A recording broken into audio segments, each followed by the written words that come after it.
विरजानंद प्रकाश भाग 2। भूमिका लेखक पंडित युधिष्ठिर जी मीमांसक। खंड 1। आर्ष ज्योति के महान उद्धारक। इतिहास इस बात का साक्षी है कि प्राचीन काल में आर्यावर्त समस्त भूमंडल का गुरु था।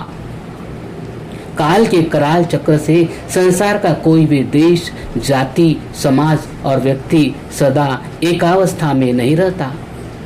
इसी अटूट काल नियम के अनुसार यहाँ के ऋषियों के विमल मस्तिष्क से प्रसृत जो आर्ष ज्ञान ज्योति सारे संसार को आलोकित करती थी, वह आर्ष ज्योति कालांतर में मंद पड़ने लगी और धीरे धीरे सर्वथा क्षीण हो गई।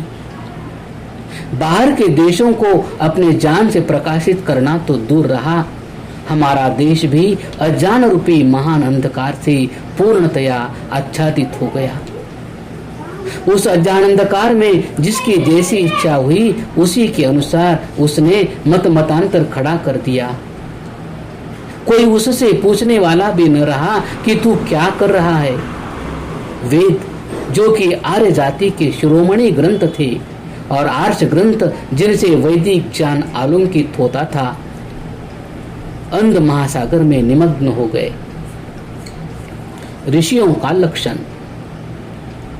शिष्ट आप्त ऋषिजन कैसे होते हैं, इस विषय में चरक सूत्र स्थान अध्याय 11 में लिखा है। तप और ज्ञान के बल से जो रजोगुण और तमोगुण से सर्वथा रहित होते हैं, उनका ज्ञान निर्मल और तीनों कालों में अव्याहत अर्थात विपरीत न होने वाला होता है। उनका वाक्य संशय रहित सत्य होता है। ऐसे रजोगुण और तमोगुण से सर्वथा असंपृक्त आप्त ऋषि लोग भला असत्य कैसे कह सकते हैं। हमारे वाङ्मय अर्थात साहित्य में जितने आर्ष ग्रंथ हैं, वे सभी उक्त लक्षण लक्षित विमलमती सर्वसूरद आप्त ऋषियों द्वारा प्रोक्त संस्कृत अथवा परिष्कृत है। शास्त्रीय ग्रंथों की सर्वथा अभिनव रचना किसी ऋषि ने नहीं की। प्रत्येक शास्त्र प्रवक्ता ऋषि मुनि ने अपने पूर्ववर्ती शास्त्रों को ही देश काल और अवस्था के अनुरूप बनाने के लिए उनमें कुछ संस्कार अथवा परिष्कार मात्र किया। पाणिनीय व्याकरण की उससे प्राचीन व्याकरणों के उपलब्ध सूत्रों के साथ तुलना करने से यह बात सर्वथा स्पष्ट हो जाती है। पाणिनीय शिक्षा और उससे पूर्ववर्ती आपिशील शिक्षा में कुछ पाठ भेदों और 2-4 सूत्रों के न्यूनाधिक्य के अतिरिक्त कोई भेद नहीं है। अतः सभी शास्त्रीय वाङ्मय प्रोक्त माना जाता है, कृत नहीं। आर्ष युग में प्रवचन भी आजकल के समान सभी अधिकारी अनधिकारी जिसके मन में जैसा आवे नहीं कर सकता था। प्रत्येक ग्रंथ सबसे प्रथम ऋषि समाज के सम्मुख उपस्थित किया जाता था। वहां से पारित होने पर लोक में प्रकाशित किया जाता था। यह वृत्त आयुर्वेद की चरक संहिता के प्रथम अध्याय में सुरक्षित है। पाणिनि और व्याड़ी आदि आचार्यों को भी इसी प्रकार ऋषि परिषद से अनुज्ञा प्राप्त करनी पड़ी थी। यह इतिहास में सुप्रसिद्ध है। आर्ष ज्योति की क्षीणता के आरंभ होने पर मन चले विद्वान नए नए अनार्ष ग्रंथ रचने लगे। उनसे जनता को सावधान करने के लिए उत्तरवर्ती प्रवक्ता अथवा संस्कर्ता मुनियों ने कैसे ग्रंथ पढ़ने चाहिए, कैसे नहीं पढ़ने चाहिए, इस रहस्य को स्पष्ट रूप से खोल कर लिखा और आर्ष ग्रंथ पढ़ने का आदेश दिया। इस विषय का एक उत्कृष्टतम विवरण वैशंपायन अपर नाम चरक मुनि द्वारा संस्कृत आयुर्वेदीय चरक संहिता में उपलब्ध होता है। वहां लिखा है, प्रथम शास्त्र की परीक्षा करे। अनेक प्रकार के शास्त्र वैद्यों के लोक में प्रचलित है। उनमें से जिसे समझे कि यह उत्कृष्ट यशस्वी और धीर पुरुषों से सेवित, अर्थपूर्ण, आप्तजनों से पूजित, त्रिविध अर्थात उत्तम, मध्यम, निकृष्ट तीनों प्रकार के शिष्यों के लिए हितकारी, पुनरुक्त दोष रहित, ऋषि प्रणीत सूत्र भाष्य संग्रह अर्थात क्रमादि द्वारा अच्छे प्रकार प्रणीत, दृढ़ आधार वाला, शब्द पाठ से रहित, क्लिष्ट शब्द रहित, अधिक अभिप्राय को कहने वाला, क्रम परंपरा से प्राप्त अर्थ से युक्त, अर्थ तत्व अर्थात वस्तु तत्व के निश्चय की जिसमें प्रधानता हो, संगत अर्थ वाला, विशद प्रकरण वाला, शीघ्र जान कराने हारा, लक्षण और उदाहरण से युक्त है, उस शास्त्र को स्वीकार करे। इसी प्रकार का शास्त्र निर्मल सूर्य के समान अंधकार को नष्ट करके सब पदार्थों को प्रकाशित करता है। उक्त प्रकार ऋषियों द्वारा जनता को सावधान करने का फल यह हुआ कि जनता की अनार्ष ग्रंथों के अध्ययन में अरुचि उत्पन्न हो गई। इससे अनार्ष ग्रंथों की जो बाढ़ आने वाली थी वह रुक गई। इस सामयिक चेतावनी का प्रभाव चिरकाल तक रहा। 2 सहस्र वर्ष पूर्ववर्ती महावैद्य वाग्भट्ट, वराह मिहिर और कालिदास के काल में भी यह प्रभाव पूर्ण रूप से विद्यमान था। इसलिए इन्हें भय हुआ कि आर्य ग्रंथों की उपस्थिति में हमारे ग्रंथ कौन पढ़ेगा। अतः इन लोगों ने अपने अपने ग्रंथों में आर्य ग्रंथों के विषय में निम्न प्रकार विष उगला। प्रथम, वैद्य जन पूजित वाग्भट्ट ने चरक, सुश्रुत आदि आर्ष ग्रंथों की निंदा करते हुए अपने ग्रंथ का गौरव बताने का इस प्रकार प्रयत्न किया। यदि चरक को पढ़ता है तो सुश्रुत आदि में कहे रोगों के नाम जान से भी रहित रहता है। यदि चरक नहीं पढ़ता तो चिकित्सा की प्रक्रिया को न जानने वाला मूर्ख रोगी का क्या उपकार करेगा। जो दृढ़ मूलक, श्रद्धावान, अभिनिवेश अर्थात आर्य ग्रंथ ही पढ़ूंगा इस धारणा के कारण अच्छे प्रकार कहे गए श्रेष्ठ ग्रंथों को भी नहीं पढ़ता, वह मूर्ख अखिन्न होकर सारी आयु आद्य अर्थात ब्रह्माकृत महान शास्त्र को पढ़ता रहे। यदि ऋषि प्रणीत ग्रंथों के पढ़ने में ही प्रीति है तो चरक और सुश्रुत को छोड़कर भेल आदि ऋषियों के द्वारा प्रोक्त तंत्रों को क्यों नहीं पढ़ते। इसलिए सुभाषित ग्रंथों को ही ग्रहण करना चाहिए।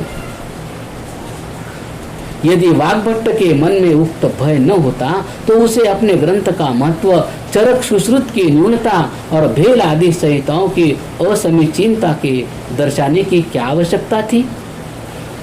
वाग्भट्ट द्वारा दर्शाई गई न्यूनता या असमीचीनता है वा नहीं, यह स्वतंत्र विचार का विषय है। इसलिए इस विषय पर यहाँ लिखना उचित नहीं है। दूसरा, बहुसम्मानित ज्योतिषाचार्य वराह मिहिर भी बृहद संहिता अध्याय 1 में लिखता है, मुनिजनों से विचरित प्राचीन ग्रंथ ही साधु है, मनुष्यों से विचरित नहीं। यह ठीक नहीं, क्योंकि समान अर्थ होने पर अक्षर भेद से ही मंत्र अर्थात वेद को छोड़कर अन्य में क्या विशेष कथन हो सकता है।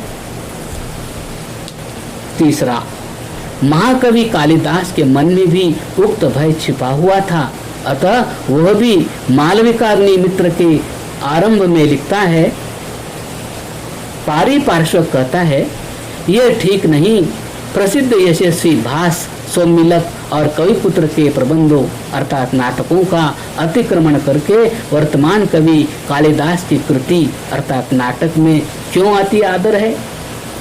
सूत्रधार उत्तर देता है, अरे यह बात विवेक की जिसमें विश्रांति हो जाती है ऐसे अर्थात मूर्ख से कही गई है। देखो, जो कुछ पुराना हो वह सब अच्छा नहीं होता, न कोई काव्य नवीन होने से अयुक्त होता है। जाने लोग परीक्षा करके पुराने और नए में से युक्ततर को स्वीकार करते हैं। मूढ़ ही दूसरे की बुद्धि के पीछे चलने वाले होते हैं। कालिदास के कथन को ही अस्त्र रूप में आजकल के कम्युनिस्ट भारतीयों को आर्ष ज्ञान और संस्कृति से परान्मुख करने के लिए वर्तते हैं। अस्तु, इस प्रकार जब अनाप्त लोगों ने आर्ष ग्रंथों की निंदा और उनकी अपूर्णता दर्शाने के लिए प्रयत्न करने आरंभ किए तब जनता में आर्य ग्रंथों के अध्ययन की प्रवृत्ति शनहि शनहि न्यून होने लगी और अनार्य ग्रंथों के अध्ययन की प्रवृत्ति की वृद्धि से अज्ञान की वृद्धि होने लगी। उसका फल यह हुआ कि उन साधारणमती विद्वानों में अभिमान उत्पन्न हुआ और प्रत्येक नया ग्रंथ लिखने लगा। वेद भाष्य संबंधी इस प्रवृत्ति का वर्णन ऋग्वेद के भाष्यकार वेंकट माधव ने इस प्रकार किया है। स्कंद स्वामी नारायण और उद्गीत ने मिलकर पद और वाक्य के अर्थ को दर्शाने वाला ऋग्वेद का एक भाष्य लिखा। इस समय मायावी लोग उसी अर्थ को नए रूप से कहते हुए घर घर में वेद के भाष्य लिख रहे हैं। वेंकट माधव ने अपने काल की जिस अवस्था का स्पष्ट चित्र खींचा है, क्या वही अवस्था आज आर्य समाज में नहीं है? हर एक सभा यही चाहती है कि मैं वेद भाष्य कराऊं और हर एक विद्वान मन्य वेद भाष्य ही लिखना चाहता है।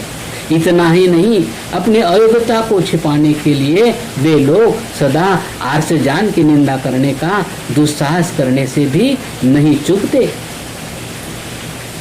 अनार्ष ग्रंथों की बाढ़ से सहस्रों आर्ष ग्रंथ लुप्त हो गए। जो कथनचित शेष रहे उनका भी अध्ययन लुप्त हो गया। वेद के मुख्य अंग व्याकरण, जिसका कथनचित पठन पाठन अद्ययावत विद्यमान है, का व्याड़ी प्रोक्त 1,00,000 श्लोक परिमाण का संग्रह नामक महाग्रंथ 2 सहस्र वर्ष पूर्व ही लुप्त हो चुका था।